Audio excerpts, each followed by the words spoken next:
कुछ बात बन रही है? सबसे पहले तो दोनों चीजों को देखना, जो रीजन डिसाइड करना है वो क्या है बेटा। दो इक्वेशंस दी हुई है, एक तो ये वाली और एक ये वाली, दोनों थीटा के लिए अपने पास। ठीक है, तो जब हम लोग देखते हैं sine sorry tan two pi minus theta, this is tan two pi minus theta, this is less than by zero, sorry greater than by zero.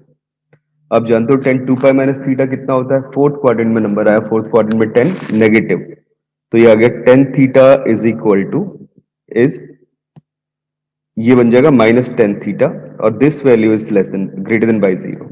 तो इधर से कितना बन गया? This is tan theta, this is less than by zero. एक relation तो ये मिला। और tan theta less than by zero कहने का मतलब कौन कौन से क्वाड्रेंट फेवर में आ चुके हैं? वो आ चुका है, एक तो सेकंड क्वाड्रेंट और एक फोर्थ क्वाड्रेंट। मतलब यहां से मुझे पता चल गया zero theta is belongs to pi by two से लेके पाई, और union three pi by two से लेके टू पाई। राइट बेटा, ये तो पहली इक्वेशन से आपको मिला कंडीशन। दूसरी कंडीशन किससे देखनी? Sine theta, this is lying between minus one से लेके minus root three by two, ये कंडीशन दी हुई है। माइनस वन से लेके minus root three by two, क्या लगता है तुम्हें क्या कहना चाहिए? माइनस वन से minus root three by two, बोलो जरा, कब होगा? माइनस वन कब होगा? अरे भाई जल्दी बताओ। सो थर्ड और फोर्थ क्वाड्रेंट में, थर्ड और फोर्थ पाई से क्वाड्रेंट लेके। में। हाँ, तो उनको सोच के बताओ कहाँ कहाँ तक। थर्ड क्वाड्रेंट में कब आएगा? दोनों रीजन ढूंढने अपने को। थर्ड क्वाड्रेंट का रीजन देख लो पहले तो। माइनस वन थर्ड क्वाड्रेंट में कब आएगा? पाई माइनस पाई बाई फोर, ठीक है, यही तो आएगा। सॉरी, पाई बाई टू, तो माइनस वन तो आ गया किस पे? Minus three pi by to पे। पहले पहली बात तो अपने पास, तो लिख लेते हैं वैल्यू को। साइन का वैल्यू माइनस वन आ गया किस पे? पाई पे। एक काम ये भी कर सकते हो बेटा, पिक्चर भी ड्रॉ कर सकते हो चाहो तो। ऐसे ड्रॉ कर लो कि ग्राफ तो इस फॉर्म में बनना है साइन का। कम से कम कैलकुलेशन करने की सोचा करो। यहां पे वैल्यू माइनस वन है, ठीक है, और root three by two minus का कभी होगा ये? साइन थीटा का वैल्यू कहां पे होगा? नहीं सर। सोच लो कहां पे होगा अगर होगा तो दो पॉइंट पे मिल रहा है। यहां पे कहीं पे minus root three by two की लाइन बन गई ना, ये वाली। यहां पे कहीं पे minus root three by two होगा, है ना? तो कौन से क्वाड्रेंट में? एक तो थर्ड में और एक फोर्थ में देखेंगे बेटा। तो root three by two pi plus pi by three देखेंगे, कितना मिल जाएगा आपको? This is four pi by three. एक तो बेटा यहां पे मिल गया और दूसरा यहां पे मिल गया। ये वाला कौन सा होगा? Two pi minus pi by three, that means कितना हो गया? Five pi by three. मैं सही कह रहा हूं ना? ठीक है, ये दो पॉइंट मुझे मिल गए जिनके ऊपर ये वैल्यू मिल रही है। हाँ जी बच्चों, बात समझ में आई सबको? ठीक है, तो अब क्या बोलोगे? सर ये फाइव हाँ, पाई बाय थ्री का कैसे है? ये टू पाई एंगल है, यहाँ पे पाई एंगल है, तो pi plus pi by three बोलूंगा तो minus root three by two मिलेगा। यस और sir. Two pi minus pi by three बोलूंगा तो कितना मिल गया?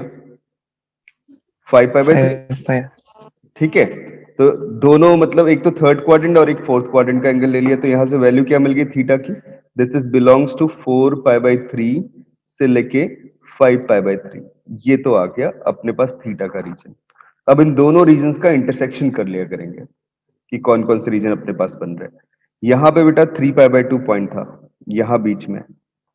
शायद मेरी बात समझ में आ रही है सबको, है ना? ठीक है,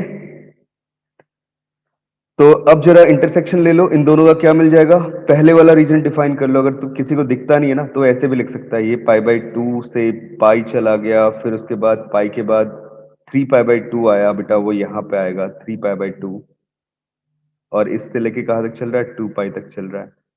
अब हमने जो रीजन लिया ना वो है पाई से लेके, sorry, four pi by three से लेके फाइव पाई बाई थ्री तक का। तो फोर पाई बाई थ्री यहाँ पे कहीं पे है और फाइव पाई बाई थ्री यहाँ पे कहीं पे है। अब दोनों रीजन्स को अलग अलग शेड कर देता हूं जिससे तुम्हें दिख जाए। एक रीजन तो मुझे मिल रहा था पाई बाई टू से पाई, जो मैं येलो कलर से रिप्रेजेंट कर रहा हूं पहले वाला, और दूसरा मिल रहा है ये वाला बेटा। ठीक है, दूसरा मिल रहा है कहां से कहां तक? थ्री पाई बाई टू से लेके टू पाई। ये वाला रीजन। अब जो नेक्स्ट रीजन आपने दोबारा ढूंढा है वो वाला कौन सा है, ये वाला बना दिया सपोज स्काई ब्लू कलर से, तो यहाँ से लेके यहाँ तक का रीजन आ गया। इंटरसेक्शन में कौन सा रीजन मिल गया, ये वाला रीजन इंटरसेक्शन में मिल गया। मतलब अब मुझे पता चल गया कि थीटा की वैल्यू कहां से कहां तक लाई करनी चाहिए। This implies that theta is belongs to 3π/2 to 5π/3। ठीक है, मतलब ये चेक करना तो मुझे लगता है कि बहुत इजीली आता है, काफी समय पहले से भी देख रहे हो और ग्राफिकली भी देखना शुरू कर दो। ठीक है बेटा, आई बात समझ में सबको जो मैंने काम किया अभी तक? कोई डाउट वाली बात यहां तक बताओ? हाँ जी बच्चों बोलना। No sir. Very good, no sir. Very good. ठीक है, तो देखो थीटा की वैल्यू इतनी बन गई। अब आ जाते हैं इक्वेशन के ऊपर, जो इक्वेशन थी उसको सॉल्व करते हैं।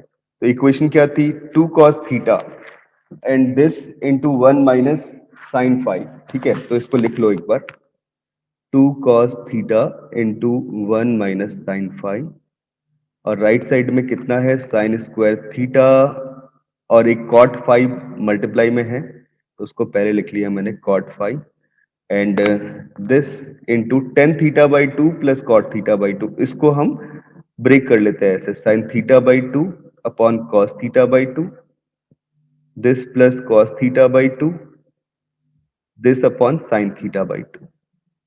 राइट, ऐसे ब्रेक कर लिया, एलसीएम ले लिया इन दोनों का, तो कितना बन जाएगा, this will become sine square theta, this into cos cot five, और ये आ गया sine square theta by two, this plus cos square theta by 2 and this divided by cos theta by 2 sin theta by 2। ये form बन गई। ऊपर वाली value तो ये वाली वैल्यू 1 बन चुकी है अपने पास। लेफ्ट साइड में 2 cos theta into 1 minus sine five, ये भी रहने दिया है ऐसे ही जैसे था। अब थोड़ा नीचे चलते हैं, नीचे वाली टर्म है ना cos theta by to sine theta by to, 2 से मल्टीप्लाई 2 से डिवाइड, है ना, तो उससे फायदा क्या हो गया, ये नीचे वाली टर्म जो कंप्लीट थी ये वाली टर्म बन चुकी कितनी, sine theta, 2 sign A cos A कितना होता है साइन 2a, तो मैंने उस फॉर्मूले से इसे लिख लिया कितना, साइन थीटा। अब ये साइन थीटा से एक साइन थीटा एलिमिनेट हो गया। ठीक है, बचा कितना मेरे पास लेफ्ट साइड में 2 cos theta into 1 minus sine five, and this is equal to sine theta cot five. ठीक है, ऊपर वाली वैल्यू 1 ही हो चुकी है और एक 2 एक्स्ट्रा बच रहा था, ये मल्टीपल में टर्म आ गई। आई बात सबको समझ में इतनी? ठीक है ना, ये आई थिंक यहां तक कोई डाउट तो नहीं है किसी को? हाँ जी बच्चों, सही है ना? एक टर्म शायद मैं ऊपर से छोड़ रहा हूं इक्वेशन में, इस पूरी टर्म के साथ में ना मल्टीप्लाई सॉरी सब्ट्रैक्शन में 1 भी था। हाँ, ये दिस माइनस 1, तो दिस माइनस 1 भी था, तो ये माइनस 1 भी लिख लेते हैं साथ साथ, दिस माइनस 1। राइट, अब क्या करो, सिंप्लीफाई करते टर्म्स को ब्रेक करके, देखो कैसे। ये आ रहा है 2 cos theta minus 2 cos theta sine five, और राइट में है 2 sin थीटा। मुझे लगता है कि क्वेश्चन में ऊपर कॉट नहीं है बेटा, ये कॉस होना चाहिए, अदरवाइज बनेगा नहीं कुछ भी। जो यहाँ पे लिखा है ना हमने कॉट फाइव, ये कॉस फाइव होना चाहिए। ठीक है, अदरवाइज कोई फॉर्मेट नहीं बन रही, यही होना चाहिए, तो cos फाइव होगा। मेरे पास सिर्फ क्वेश्चन पड़े हुए हैं, देख लेते हैं, मैच कर जाएगा आई थिंक यहां से, this minus 1, so this implies that 2 cos theta plus 1 is equal to 2 times, right side लेके चलेंगे तो ये यहां से मिल गया cos theta sine five plus sine theta cos five, जो कि साइन ए प्लस बी का फॉर्मूला बन चुका है। राइट, तो ये वैल्यू मुझे मिल गई 2 into sine theta plus five, और लेफ्ट साइड में आ गया 2 cos थीटा प्लस 1। अब बेटा फाइव की रेंज ढूंढनी थी, जो जो रेस्ट्रिक्शन दी हुई है उनका यूज करते हुए, जरा सोचो क्या किया जाए। थीटा की रेंज हमें पता है, हम उसकी रेंज का यूज कर सकते हैं यहाँ पे, उसके थ्रू फाइव की रेंज भी डिफाइन कर सकते हैं। तो थोड़ा सोचो कब क्या क्या बोल सकते हो। मेरे को तो जो चीज दिख रही है ना वो ये वाली दिख रही है, इनइक्वालिटीज हमने सीख ली है तो हम इनइक्वालिटी का एप्लीकेशन कर सकते हैं। मुझे फाइव एंगल की रेंज निकालनी है तो मैं इस वाले को यूज करूंगा, ये मेरे लिए यूजलेस है अभी, इसका लेकिन प्रॉफिट उठाया जा सकता है कैसे? मैंने पूरी इक्वेशन को 2 से डिवाइड किया, बन गया cos theta plus half, right में क्या आ गया sin theta plus five, right. और cos थीटा प्लस हाफ की रेंज देखते हैं बेटा। एंगल क्या क्या दिया हुआ है थीटा के लिए, किस रीजन में बिलोंग करता है, वो रीजन दिया हुआ है अपने को 3π/2 से 5π/3, है ना। तो 3π/2 से 5π/3 देखो, तो थीटा लाई कर रहा है 3π/2 से 5π/3। ठीक है बेटा, इस रीजन के लिए अपनी कॉस की वैल्यू कहां से कहां तक लाई करेगी, जरा जल्दी से सोच के बताना। कॉस इस रीजन में होता कैसा है, सबसे पहले तो ये देख लो। तो एक छोटा सा ग्राफ ना, 1 मिनट का काम होता है, ज्यादा बड़ा काम नहीं होता। कॉस का ग्राफ डिफाइन कर लो इस रीजन में, ये ऐसे चला गया, है ना। यहाँ पे 2π है, यहाँ पे बेटा कितना 3π/2। तो तुम्हें पता है ना 3π/2 से लेके 2π के बीच में कॉस का ग्राफ इंक्रीज कर रहा है, तो बीच में कहीं पे 5π/3 है, यहाँ पे ये आ गया 5π/3, तो यहां तक इंक्रीज करता चला जाएगा। ठीक है बेटा, और 3π/2 पे कॉस की वैल्यू तो जीरो होगी, क्योंकि π/2 के ऑड मल्टीपल पे कॉस जीरो होता है। और 5π/3 पे कॉस की वैल्यू क्या हो जाएगी, पॉजिटिव आएगी। कितनी आएगी, 1/2, है ना। सब लोग समझ रहे हो मेरी बात को? हाँ जी बच्चों, बताना यहां तक, ठीक है। Yes, sir. Yes, sir. Very very good. अब मैंने हाफ का एडिशन कर दिया, तो half is less than by cos theta plus half is less than by 1 आ गया। ये इक्वेशन अपने पास बन चुकी है। और जो ये बीच वाली वैल्यू है ना, cos theta plus half, this is equal to sin theta plus five, इसलिए मैं ये सारी कैलकुलेशन कर रहा हूं। तो यहां पे लिख लिया मैंने इसे, this is 1/2 is less than by sin theta plus five, this is less than by 1। अब जरा सोचो और मुझे बताओ क्या लिखनी चाहिए साइन की रेंज। हाँ जी बच्चों, बोलना। रीजन दिया हुआ है, उसी रीजन पे सोचना। सोचने का भी एक तरीका ये क्या कि मतलब थीटा की वैल्यू और फाई की वैल्यू, दोनों की वैल्यू 0 से लेके 2π लाई करती है। तो अगर मैं इन दोनों एंगल्स का सम कर दूं, थीटा प्लस फाई कर दूं, तो इसकी वैल्यू किस रीजन में लाई करेगी, 0 से लेके 4π लाई करेगी, हाँ या ना, है ना। अब 0 से लेके 4π लाई करेगी, तो 0 से लेके 4π के बीच में साइन का ग्राफ ड्रॉ कर लो। सबसे पहले तो ये साइन का ग्राफ आ गया, ये 2π के लिए, और फिर ये आ गया 4π के लिए। ठीक है, this is the graph of sine x. कहां से कहां तक वैल्यू चाहिए, हाफ से लेके 1 चाहिए, तो दो लाइंस ड्रॉ कर दी, एक तो हाफ की और एक 1 की। तो ये लाइन तो मेरे पास आ गई हाफ की, और ये वाली लाइन मेरे पास आ गई बेटा 1 की। तो यहाँ पे तो y इक्वल टू 1 और यहाँ पे y इक्वल टू हाफ। तो कौन सा रीजन मिल गया जो कि हमारे फेवर में है, वो रीजन मिल चुका है ये वाला, यहां से लेके यहां तक और फिर यहां से लेके यहां तक। ठीक है, यहाँ पे 1 किस पॉइंट पे, π/2 पे। यहाँ पे 1 किस पॉइंट पे, 2π प्लस π/2, मतलब कितना हो जाएगा बेटा, 2π प्लस π/2। अरे भाई बोलो, 5π/2, इस पे 1 हो गया। तो जरा सोच के मुझे बताओ क्या लिखना चाहिए, थीटा प्लस फाइव का वैल्यू कहां से कहां तक लाई कर रहा है।